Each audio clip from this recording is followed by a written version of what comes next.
brown chicks changing the face of therapy. On both sides of the couch. Yes. Right? Yes. Okay. That's what we are. And you are. I'm Ebony Harris. And I'm Elisa Bokeen. And we are co-founders of Melanin and Mental Health and co-hosts of Between Sessions podcast. So we discuss everything related to mental health in minority communities. This month we are focusing on love and sex because it is February, the month of love. Also Black History Month. Yes. That's why we win. No, just one. So I'm just so glad. I love it. I am so loving it. March, y'all gonna see a whole other person. Oh, really? So yes. Enjoy it now. While it lasts. In March, I'm gonna be a completely different person. Okay. New flowing hair. I don't know. Okay. I don't know. Okay. We'll see. Anyway, so today we are just going to chat about our practices. We work with couples. Yes. Both of us do. Elisa's a sex therapist. Yes. Completed her ASEC training. No, I haven't completed it yet. Well, you completed the training. I've completed it. I just haven't submitted the paperwork. Right. You've done everything but submit your paperwork. So I can't claim that certification. Okay. But I do have additional training in sexuality and dealing with sexual health issues. Right. Yeah. I'm a relationship therapist. I tend to focus on communication and intimacy and that type of stuff. So I work with people with sexual issues, but I do a lot of stuff outside of like the bedroom. So focusing on reconnecting in relationships, things like that. So we're going to just chat about that a little bit and then also talk about some of the things that we see within our practice, some tips for couples, some tips for singles. So all of that, we're just going to kind of give lots of information today. Yes, lots of information. And if you have questions, you can ask them.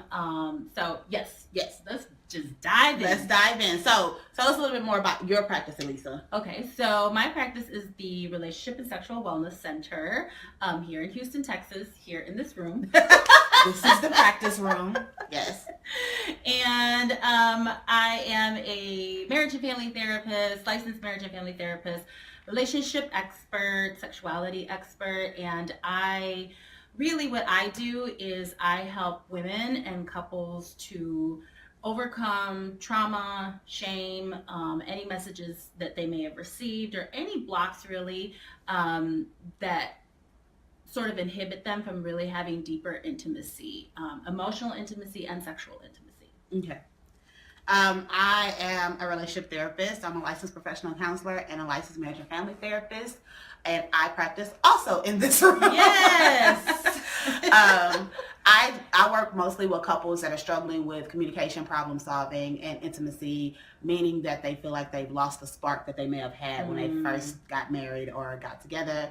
I also work a lot with men that are struggling with sexual issues and or connecting with their spouse. So you work a lot with women, I work a lot with men, which makes us kind of balance each other out. Yeah. I really enjoy working with minority men and helping them because, especially as we've discussed before, it's kind of difficult to find other minority men within our field. Yeah. And so that's just kind of where my passion is helping them kind of overcome their own traumas and their own the messages that they've been taught growing up and understanding, kind of how we talked about with Dr. Earls, with that whole what we expect of young boys and what we expect of men being two completely different things, and helping them kind of figure out what that looks like for them to be a masculine man. Right.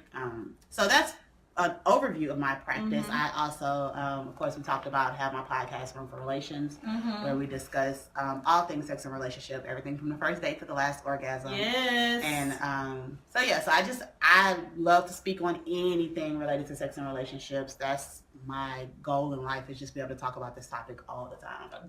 I mean, what else is there? Right. So much fun. I mean, yeah. So, what in your practice do you feel like you see most of your clients, or most often within your practice? What I see most often, and it's one of the reasons that I'm so passionate about working with women, is I might get a lot of women who show up individually and they're struggling just to even feel sexy, right? Like they struggle to be sexual in their relationship, but they're just not even feeling sexy. And that may be a result of some sort of past trauma, as I explained earlier, or it may just be messages that they've received about what it means to be a sexual woman. Right. Which often they're not necessarily receiving a message that it's a positive thing. or that it's a healthy thing, or that it's a natural thing. Mm-hmm. So I'll see a lot of that. And then I'll see couples who might come in and they are just struggling to really be on the same page about when we have sex. Right. So gaps in desire. Mm-hmm. When do we have sex? How much sex? What kind of sex? Mm-hmm. You know, they often may even struggle just to talk about sex. Right. You know, I'm sure you've kind of seen that in your practice. Definitely, where you have to kind of even open up that conversation for them is because it's already uncomfortable for them to even discuss. Right. Mm-hmm. So I'll say that, and then because I have this additional training in sexuality, and I let people know that that's one of the areas that I'm comfortable exploring. I'll get people who may come in because they have non-traditional relationships or interests that, you know, they are hesitant maybe to go to another clinician who they're scared that maybe they're going to judge them or shame them or not understand them. So, you know, I'll get that as well. So that may be people who are in polyamorous relationships or BDSM practitioners. So that's really what I see, you know, generally. Okay. What about you? For my practice, I mainly see couples. I see a lot of couples that come to me specifically for communication issues where we no longer or may have never been able to truly understand each other and have trouble feeling like they're not getting their needs met. Yeah. And so I feel like I'm communicating it. I feel like I'm telling this person I'm still not getting my needs met. So where is where is the miscommunication happening? I also work with couples that they usually sometimes present as far as like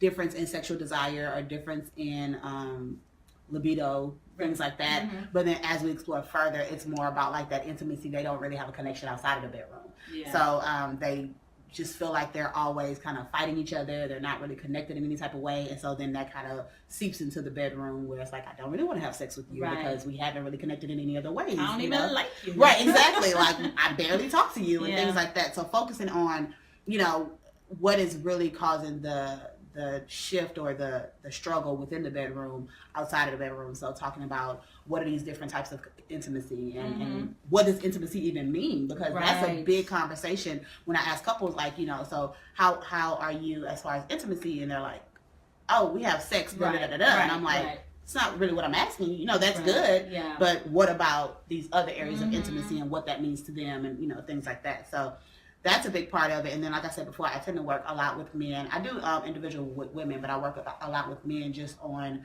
trying to understand. They're trying to get better for their wives is what it turns into. Like, I am trying to figure out how do I be a good husband. And so discussing like what that means for them as well as what it means for their significant other. Right. And some sexuality stuff as well. And then, you know, struggles with like porn or masturbation and things like that I work with as well. So. You know, I really like what you're highlighting is how people see intimacy, right? Because whether it be emotional intimacy or sexual intimacy, there's a certain level of vulnerability that is required. Right. You know, and so, you know, it's so interesting because even within relationships, people will often really struggle to be vulnerable with one another. Do you see that a lot? A lot, and that's the piece that's often missing is they have sex and they have their, you know, good sex, but even like that's the only place that they're ever like vulnerable. But in other areas of the relationship, they're not. And so then once over time that kind of wanes, they don't recognize it because you haven't opened yourself up in these other areas. Right. So that means that this isn't enough necessarily to sustain you. Right. So yeah, definitely. I think that they don't necessarily understand that the way to build and grow intimacy is through those acts of vulnerability, through doing things together and learning about each other and trusting that your partner is not going to take advantage of whatever you share. Right. And I so often see that, you know, where people don't want to have these uncomfortable conversations, and they don't even have to be these big major topics like you know, what my sexual fantasies are. Right. It can be, I don't want to tell them that I might, you know, I'm nervous about possibly losing my job, or that I didn't get that promotion, because they don't want the other person to worry. Right. They feel embarrassed, or they really want to give off the message that I've got it under control. Right. And I'll tell people, it's like when you avoid these topics, it's like there's a monster in the closet that if I just keep the door closed, right? But the idea that if we don't open that door, the monster won't come out. But I'm like, what really is happening is the monster is feeding on itself. Right. It's there. And it's going to keep feeding. And at some point, which is a lot of times when they come and see us, that monster kicked the door wide open and is like, you're going to deal with me. Right. Right. And I think it's all about safety. Right. That's the biggest part that we have to work on as far as with couples is do you feel safe in your relationship? Right. Because if you don't feel safe in your relationship, how do you share certain things? Right. How do you communicate these issues that you're having with your partner or with yourself or with life or whatever? Right. If you don't feel safe in that relationship, it's very difficult to be like, okay, now I'm going to be as open as you want me to be sexually. Yes. When I don't feel safe telling you about the job, or I don't feel safe telling you that I made a mistake yesterday. Well, and really explaining to them that safety is not just physical safety. Right. Like physical safety, yes, but there's Emotional. also a certain, like, are you going to shame me? Right? Like, are you going to attack me? Are you going to get upset with me? Are you going to withhold love? Right. Because that's a big one. And that's a huge one, is if I make you upset, does that mean you're not going to continue to love me anymore? Right. Which is a whole other topic, because I feel like that goes into childhood stuff and like understanding of what love is and what love isn't, and how do people show it and all those things. No, you're right. And that, are you going to love me anymore? I think that is really the heart of vulnerability, and why we're often so scared, because it's like, are you going to love me anymore if I share with you these parts of me that I'm embarrassed of? Right. Or are you going to love me when I share with you what some of my sexual fantasies are, or my interests, or my fears? And that's that vulnerability that really deepens the intimacy. Right, exactly. So that's really like my focus in my practice, and also in the things I do outside of my practice, is talking about that level of intimacy outside. Like, yes, we talk about sex, we talk about interest, we talk about sexual desire, how often all those things, like matching up schedules, all that stuff. Yeah, because you got to be intentional about it. Right, exactly. Because sometimes it's just a matter of this has to become a priority. It has to. And you can't say like, oh, we'll get to it. Or a lot of people focus on like how natural it should be. Oh, how spontaneous. And that's such a myth. Yes. Trust me, it's supposed to happen. It was never just happening. Even when at the beginning of the relationship, it was never just spontaneously happening. Right. Because you prepared. You shaved your legs. You got wax. You got them cute. Put your cute under your undies. Your bra and undies are matching. Right. You made there was thought into it. Right. Because there was a possibility. Exactly. Of if you weren't having intercourse, there was a possibility you were going to be sexual, you were going to be physical, you were going to be intimate. And just burp.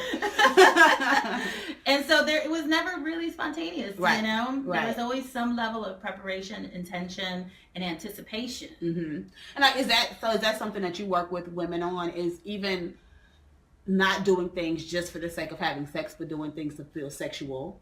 Yes, like, that's what I like to tell women. I'm all about being that unapologetic sexual woman, and what I mean by that is really defining and embracing your sexuality on your terms, whether you're partnered or solo. But one of the best ways to be a really great sexual partner is to know what you want. To understand your body and to understand what brings you pleasure. Right. That's like let's just start there. Right. You have to learn yourself before you can teach anybody else or expect anybody else to know you. Yes, and because then you have to really communicate that. That's where you right. with the communication tools. Right. You have to tell them, and I don't know if you see this, but a lot of times I'll hear, well, we've been together, this long. They should know. They should know. If they don't know by now, then They should know me we know each other. I know them. Why don't they know Yeah. that when I get home, this is what I expect, and this is all the time. They should know, but they don't, or they shouldn't, or it still doesn't exempt us from the responsibility of communicating our experience. Right. And things change. Like if you've been together for more than even 6 months, like you are a different person than you were 6 months ago. Yeah. Right? Yes. And so my expectations Can you have changed. please repeat that? Repeat that. You are a completely different person than you were 6 months ago. That means your expectations change. That means your desires change. That means what you need changes. And so your partner has to, like, you're making it their job to keep up with that. Yes. And to just know these changes. And within your relationship, you have so many experiences and you have so many, like, damaging things and things that are great for your relationship, but that all changes the way that your relationship works. So that's why communication is such an important thing. Yes, and our bodies change. Right. You know, our bodies change. I mean, even if you're somebody who says, this is how I am, it's how I'm always going to be, blah, blah, blah, blah, blah. Right. Which is one of my pet peeves. Because it's a choice, but that's another day. Right. There has been some level of change, at minimum, physical change. Right?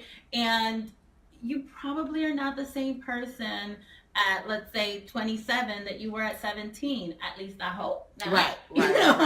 At least I hope not. And so that's okay. And I think so often that sometimes couples panic when they start to see the other person changing, because it goes back to that big question. Are you still going to love me? Right. Is this version of you still going to love me? And that acceptance of people change, and we're both going to grow. We might grow at different rates. We might grow in different ways, but we're both going to grow, and can we both accept each other in that growth? Right. Yeah. I often say that, I like that you said that, grow at different rates, because, there's 3 things that can happen. I'll often tell couples is, the goal is that we're growing in the same direction, and maybe at different rates. Right. But it's ultimately the same direction. Or what can happen is one partner wants to grow, and then this one's like, hey, what are you doing? Right. Want to keep the same. Get back here. Right. And this person is on some level compromising their growth, their evolution, which often leads to resentment, Or the other option is people will grow apart. And so the goal really is, especially in long-term committed relationships, is that there's enough space in this relationship where we're both growing and evolving, and that intention of coming back together. Right. How do we stay connected through all of this? Right. Is what I think people sometimes get into these relationships thinking, well, that's just naturally going to happen because we love each other. Right. So what are some tips do you have for those people that feel like they are growing apart? And I'll give a couple too, and they are looking to reconnect. So I think a lot of it has to do with really each person doing their own individual work, for starters. Like, are you even aware of what these changes are that are going on? You know? Right. Like, because it could be that you're starting to feel some discomfort and you're not even understanding why. Yeah. So really understanding your experience. I like to tell people, you take care, it's this idea of you take care of you for me and I'll take care of me for you. So really understanding what's happening with you and then communicating that, like just even letting your partner know of what's happening to me. Right.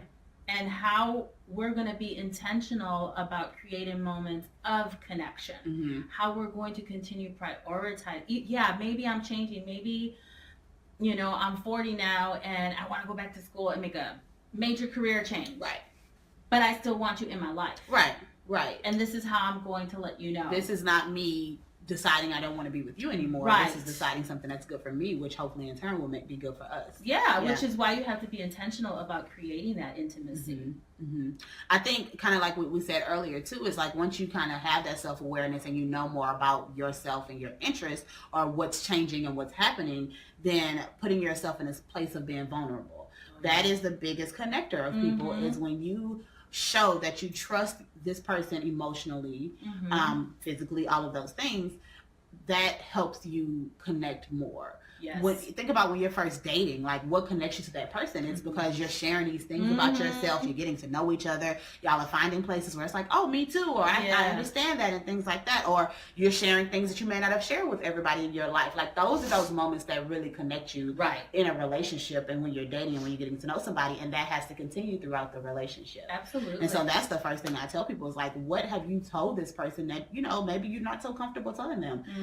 And that's why it's so important to get to that safe place first, right? We have to make sure that you're in a place where you feel comfortable and you feel safe in sharing that, and not to a place where not sharing and knowing that this person would be a person that easily throws it back in your face. Right. So trusting your partner and giving them the benefit of the doubt, and that if you do feel like your partner is somebody that does use things against you, then it's understandable that you're not going to be connected. And so y'all have to work on that first. Yes. Before we get to that place of vulnerability. Just really establishing the ability, because, you know, a lot of times what I will hear is people say, well, I don't want to bring that up because, you know, it's going to, essentially what they're saying is they don't want to bring up a topic because it's going to make us uncomfortable. Right. And it's going to cause tension. Right. And it's like, yes. Right. That doesn't necessarily mean that's a bad thing. Right. It's not a bad thing. Like, it's gonna be uncomfortable. We don't want to talk about it, but somehow we know we need to. Right. And it's this idea, which I think is just human nature, and especially I think in our culture, of we don't want anything that is uncomfortable. Like, we don't want to experience anything uncomfortable. Right. But you can't be on the same page, or you can't share really what's going on in your life without sharing also the uncomfortable. And growth happens in that uncomfortable space.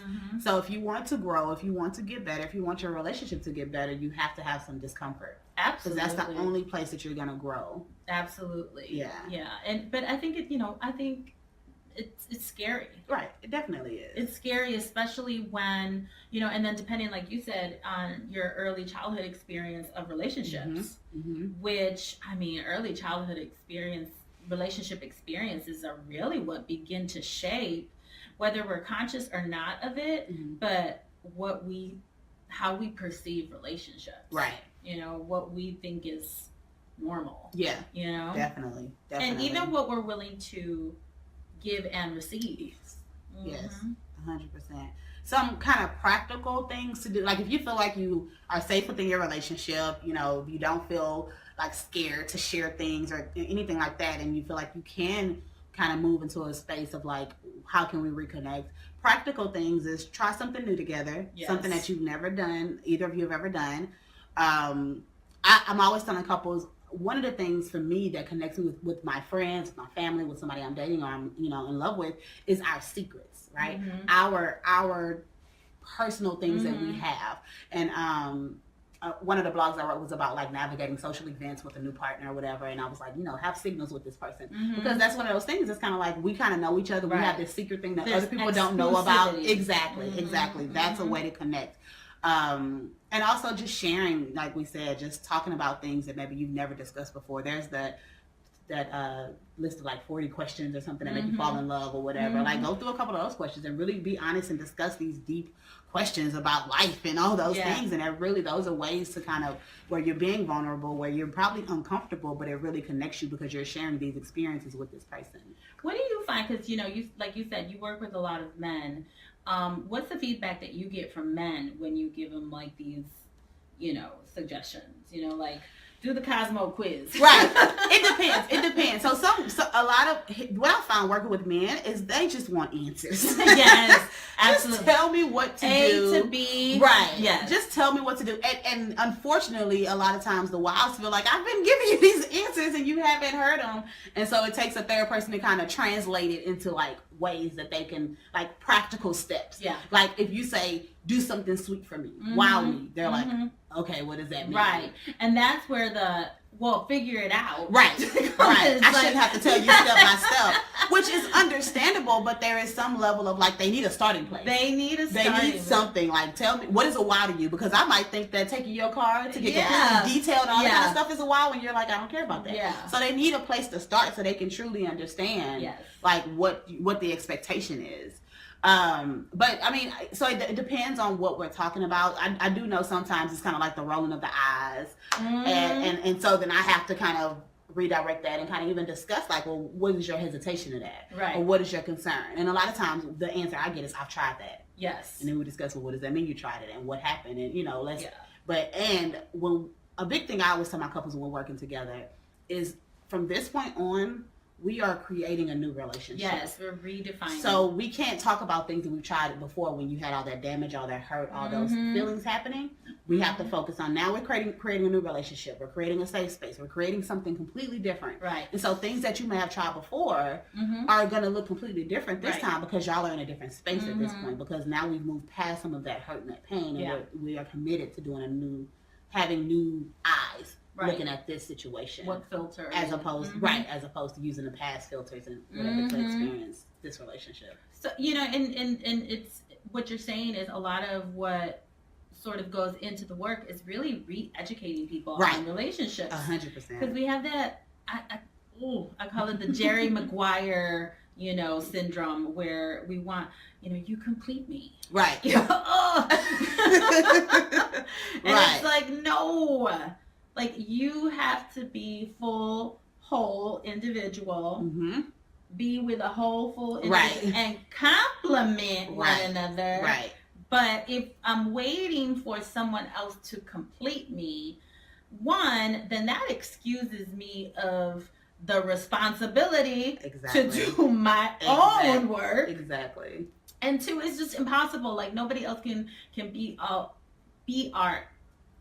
end all be all. I can be supportive of you and your growth, but I cannot make you grow. Yes, I can't be your growth. I can't be your growth. Right. So that is something that definitely from scratch is like, what is your ideas of a relationship? Right. What did you think your partner, what is their responsibility? What is your responsibility? Like, discussing all of that in the beginning. And that's why some couples are like, I don't like therapy because it takes so long to get into stuff. And it's like, well, I have to understand where you even come from and what frame you're coming from, because everybody has these ideas about what a relationship should be and shouldn't be.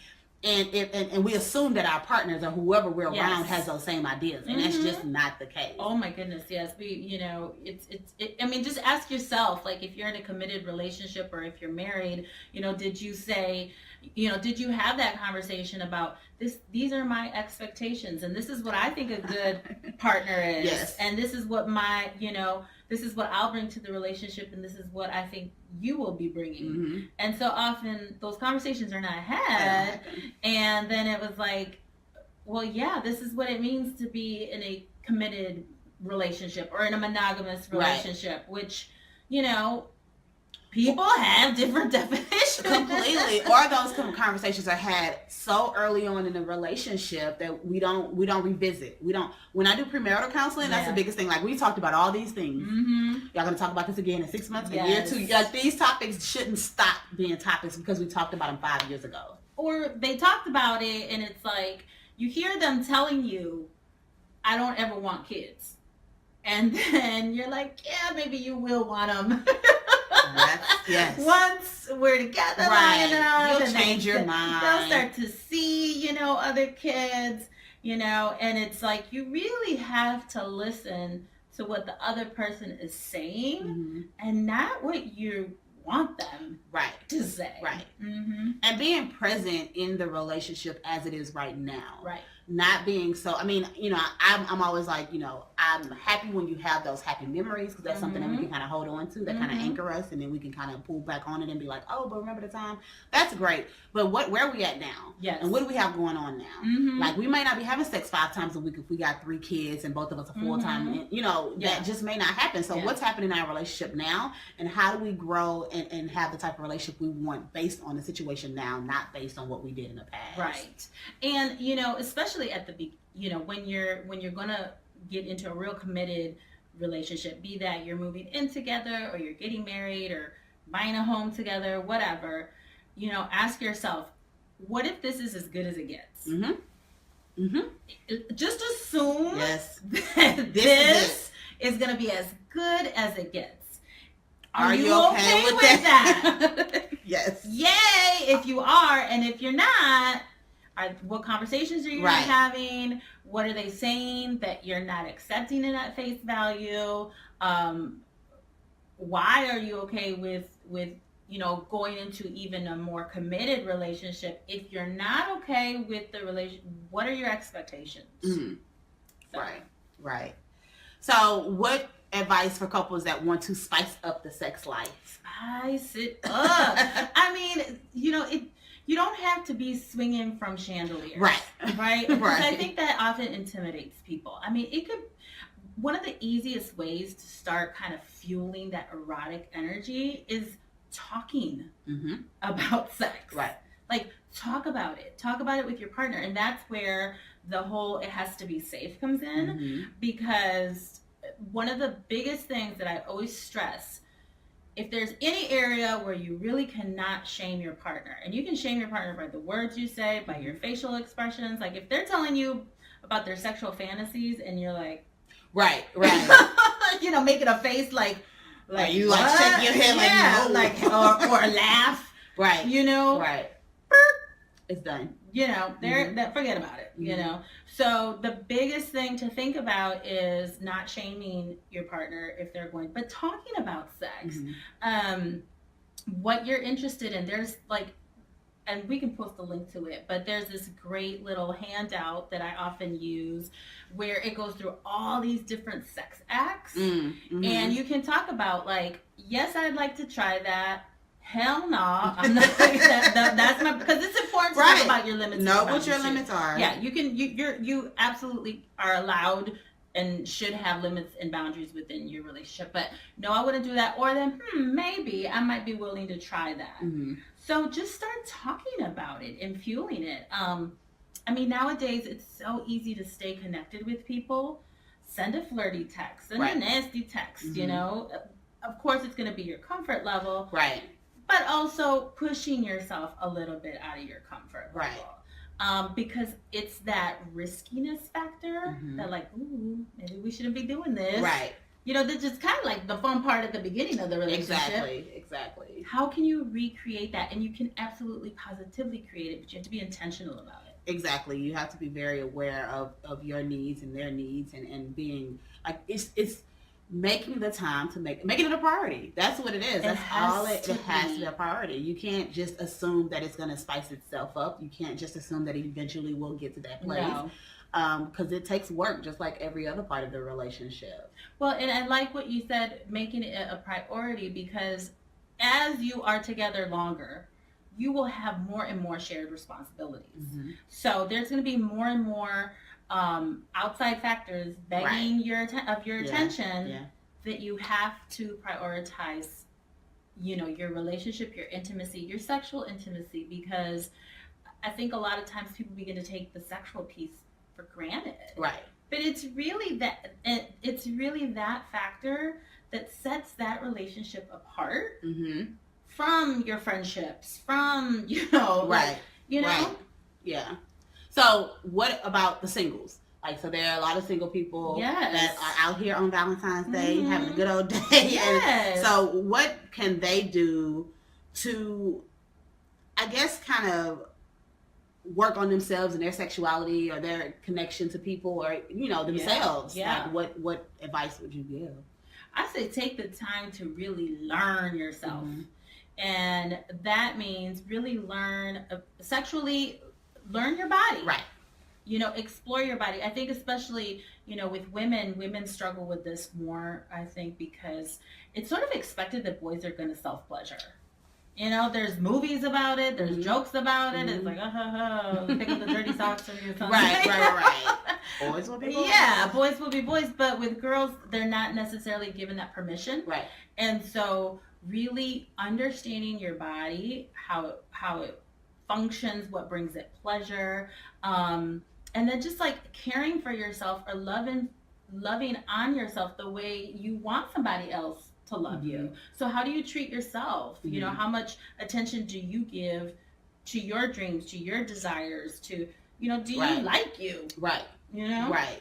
And how is somebody else going to be able to give you those things or support you in those things? Or are they going to like you? Like, if there are things that you struggle with yourself and things that you have huge issues with, how do you, one, learn to accept it, or two, decide to change it? Like, those are the two options that you have, because when somebody else comes in and because they would trigger you if they point out that thing that you're so insecure about, you know, so you have to become confident in yourself and working on yourself to make sure that when you do have a partner, if you do have a partner, that they understand who you are and accept you the same way you accept yourself. Right.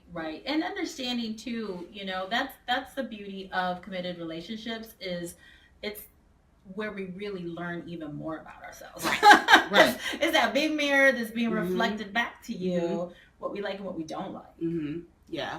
I think also for singles, it's important to just enjoy, like, somebody, I can't remember who it was, but they were saying, like, marriage is not like a accomplishment, or like that's not the end all be all. So enjoying being single, like, it doesn't have to be this whole bitter, like, oh, I'm single and I just want a relationship. Yes, you can still desire a relationship, you can still want to be married and all those things, but make sure that you are living the most fulfilled life you can now. Absolutely. So that it's just icing. It's just it's the extra. Icing, yes. Right. It should not be the whole cake. And so I'm always for, like, what are you doing to make sure that you're enjoying your singlehood? Yes. Whether that's spending more time with friends, whether that's finding things that you are passionate about, that you love, going out on dates. I tell people all the time, when I used to have, like, a lot of single women come and see me, and they would be like, I just hate the dating process, and I just hate the whole thing, and it's just stupid. And I'm like, I get that, and trust me, I get it.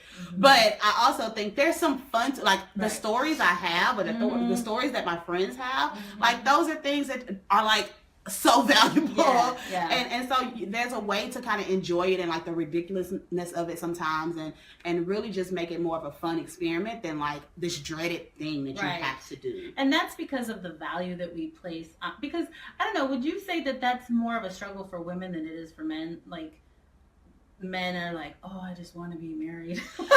There's some, but definitely there's more pressure on women to be married, have kids, especially if you do want to have kids. Exactly. And there's this whole internal clock or whatever, which, just so y'all know, it's not real. Your likelihood of having a baby, like, after the age of 38 just goes down by, like, 1% or something. It's like something ridiculous. Like, you go from, like, 20% or 70% to, like, 65%. So it's not even like, anyway, sorry. That irks me so much when people are like, they feel like they have this clock that's saying, I have to have a baby. In order to have a baby, I have to have a husband, or whatever the case may be. Like, all these expectations of you that are built on, like, these false narratives that sometimes are based on people that's trying to sell you certain things, or just, it's a lot. Well, it's the value that is the messages that women get about what makes them valuable. Right. And for so long, the narrative, you know, I feel like it's shifting, right? But the narrative has been, like, you are a valuable woman. Your life is valuable if you are married, have children, you know, and then as the years went by, add more, and you work, and you do this. Right. Not take anything away. You just keep adding to it. Keep adding to it, and you cook dinner, and you're in shape, and you're sexual, and you want it. It's like, whoa, you know? And so I think what it really boils down to is why? Ask yourself why. Why do I really want to be in a relationship? And I mean, the reality is we're wired for connection. You know, humans want to be with other humans. That's different. And knowing that that's okay. Like, you can be single and sometimes it's going to suck. Right. You can be married and sometimes it's going to suck, right? Life just sometimes sucks. Yes.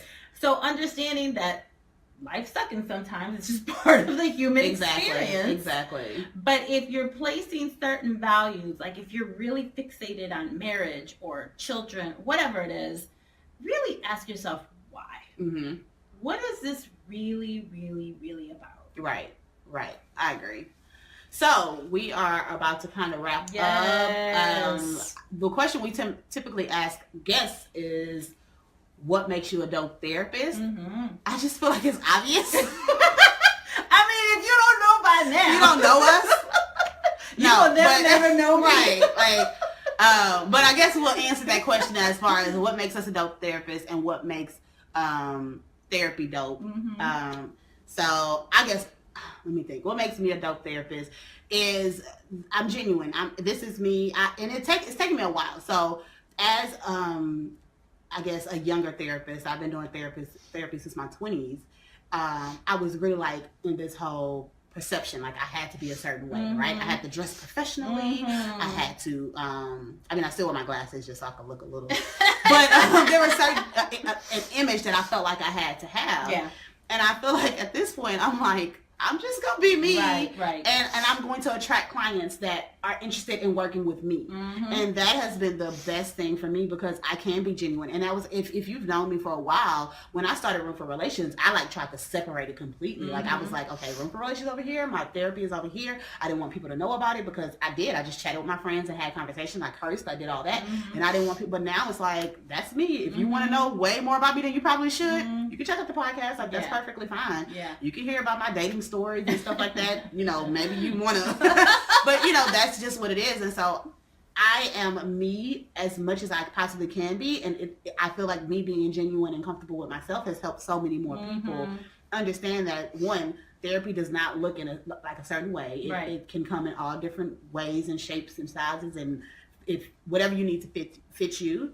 And then along with that, like they can feel comfortable. It's not like this whole one-up thing, and it's not like, oh, she's the like, yes, I know more about these topics, but I'm coming at you as I am, and I want you to come at me as you are, and we're gonna work together to figure out what's best for you. I'm on this journey with you. Right. Yes. Right.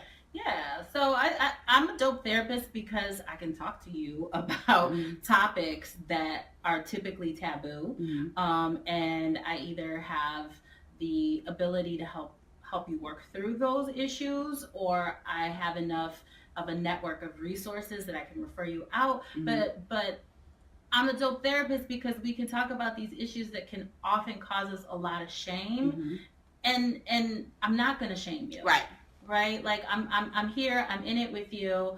I'm hearing, you know, I'm creating the space for that. And that space is often what we need of just the compassion and the empathy and somebody just to hear our story. Right. You know, sometimes people we don't want to share our stories because we think nobody else can even tolerate hearing our stories. And so, and that's why therapy is dope too. Is like, we want to hear your story. Right. Your stories are valuable. Yes. And your story merits to be heard, and all parts of it. Right. Not just the highlights, not just the parts that reach Instagram, you know, but those parts that we're scared to share, because that is where the healing lies. Exactly. When you can be met with compassion and empathy to something that maybe has caused you shame for a really long time, that's where the growth happens. Right. 100%. And that's dope. Yes. Very dope. Very, very dope.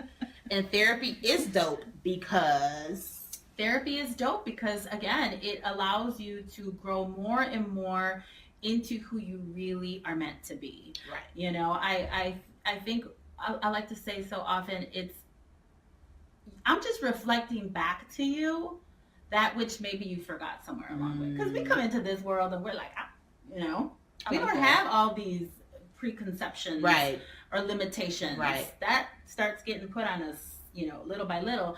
But I'm just reflecting back to you that which maybe you forgot. And because if it didn't resonate with you, you would be like, yeah, that lady's full of it. But if it resonates with you, that's because on some level, you know that's your truth. Right. I think therapy is dope because therapy can help you get the skills and the tools to create the life that you want to live. I think that sometimes we get so caught up in what we're supposed to be doing, what we should be doing, that we forget what is best for us and what our heart and our mind desires. And so therapy is a place to help you really focus on, okay, so I understand that all these things have pushed you in this direction, but let's focus on you. Let's focus on what you want and what you love and what you want your life to look like, and how do we get there? If you're struggling with relationships, like, okay, so let's focus on what's going on with you, and it's all about you. Yes. It's all about you. Even if you come in as a couple, I'm always like, we're going to focus on the relationship, but we're also going to focus on your personal responsibility in this relationship. Right. It's the time for you to grow and to create whatever type of life that you want. I'm big on, like, you're the CEO of your life. You determine what your life looks like. And so it's just an extra way for you to get that life that you want. So. Yay! All right, guys. Thank you so much for joining us. Amber, Danielle, Kara, thank you so much for your questions or your comments, rather. Right. Quick update. I think I said this. Okay, we have a lot of things going on. So last week, I think I said about the iTunes thing, but I don't think I said it on the actual podcast. So yes, we are on iTunes. What we need, guys, this is what we need. We need reviews. iTunes is the number one place to get known. I'm not an Apple fan, but whatever. But iTunes, I understand the value of iTunes, especially when it comes to podcasting, because we get, I think, 100 days from the day that we've gotten on iTunes to get on a new and noteworthy. When you get on new and noteworthy, more people see you, more people listen. So in order for us to, bring more value to more people, to reduce the stigma of mental health, to give people resources and help people, we need more people to hear us. So if you can, please go to iTunes, leave a review. Preferably a good review, but you can be honest. Be honest. We're dope. Right, we're dope. Everything about this is dope. No, but go to iTunes, leave a review, give us 5 stars, let us know what you think about the show. And like I said, the more reviews we get in this short period of time, the more other people will be able to hear us. So that we'll be eternally grateful if you decide to share and leave a review on iTunes. Also, of course, we're on SoundCloud, Stitcher, Google Play, every place else that you find podcasts. Also, YouTube. This video goes on YouTube every single week. And so follow us on there, and also follow us across social media. Yes. At melaninandmentalhealth.com. Melanin and Mental Health. Melanin Mental Health. Instagram, Facebook. Twitter's the only one where it's Melanin Health. Right. And check out melaninandmentalhealth.com. To find a dope therapist. If you are a therapist, we're still in February. We're still looking for our 100 therapists. Yeah. I think we're almost at 50. Ooh, so we're perfect. I love it. 14 days. Yes. We're 14 days in, and I think we're pretty close to 50. So we need that second set of 50. We're looking for 100 dope therapists to sign up for the website. It's completely free. You don't have to use a credit card. You just go in, put your information in. You might get an email from me saying like, hey, you got a picture, or whatever, but we'll get you approved pretty quickly. Friday, connecting those clients with you. They're looking here. We're getting this so all the much time. attention to the website. Oh my goodness! And we regularly get these inquiries. For do you know of a therapist in Baltimore? Do you know of one in North Carolina? So these clients are looking for you. We want to be able to connect you with them. And the first place we go, of course, is to Melanin and Mental Health. We're going to refer those people before we refer anybody else. Right. And then if we can't find them on there, then we have to do an exhaustive search to try to find somebody. So just make our jobs easier. Make it easier for us to get you clients. Make it easy for the clients to find you. They're hearing that therapy is dope, and so they're like, okay, I'm willing to give it a try. We're the dope therapists, so make it easy for them to find you. One tip I do have, and I'm probably, if you're on the newsletter, you'll probably get this, but somebody was telling me that they went on there to sign up and they didn't realize they needed everything. I don't know why she didn't realize that, but she was like, oh, I didn't have my bio and I didn't have a picture. And I was like, well, just so you know, our website the goal is for clients to connect with you. So even if you have a Psychology Today already or something like that, the goal of this website is to show this is how we connect with these minority communities. So, and that's something I have to tell myself. I'm going in and changing my bio because I needed to be more of like, this is why I love working with minority communities. This is why I love helping these certain communities. And this is why therapy is dope. And so you don't have to use the whole completely professional. Like the goal is for clients to see somebody that they connect with, that they believe will help them, and that they can relate to. So I feel like more than anywhere else, be yourself on your bio. So that's just my little tip, just because based on the clients that we get and the people that are looking for therapists, that's what they're looking for. Friday we have our not Valentine's Day event, but our February event here in Houston. Yes, relationships and sex. Yes. And I'm excited. We've got a lot of people that have registered for it. It's on Eventbrite. They can go to melaninandmentalhealth.com. Look at events. It should be there. And the theme is yeah, you look good, but are you good for my mental health? Did I get it right? Okay. Yes. So it is a live podcast. So it's our networking event. We'll just get around, talk, hang out, have some drinks. But then we're also doing a live podcast of Room for Relations, which is my sex and relationship podcast. And that will be the topic, mental health and relationships. Yeah. And so it should be a good discussion. I hope you guys can make it. If you have questions, email it to info@melaninandmentalhealth.com. so that we do listener letters normally on the show. So if you want to add a letter, just send us a quick email so we can read it on the show. We might do a pass the mic type situation, but we're not 100% sure yet. But we hope to see you all there. Yes, come see us. Come say hi. Next Friday we'll be in Dallas. Yes, jeez, so much going on. Next so much is such a short month. So much going on. Thank you so much for joining us today. We appreciate you all, and we appreciate, I appreciate you. Oh, it's Valentine's Day. Happy Valentine's Day. Happy Valentine's Day. We will talk to you guys next week. Have a good Valentine's Day and enjoy the rest of your week. Bye.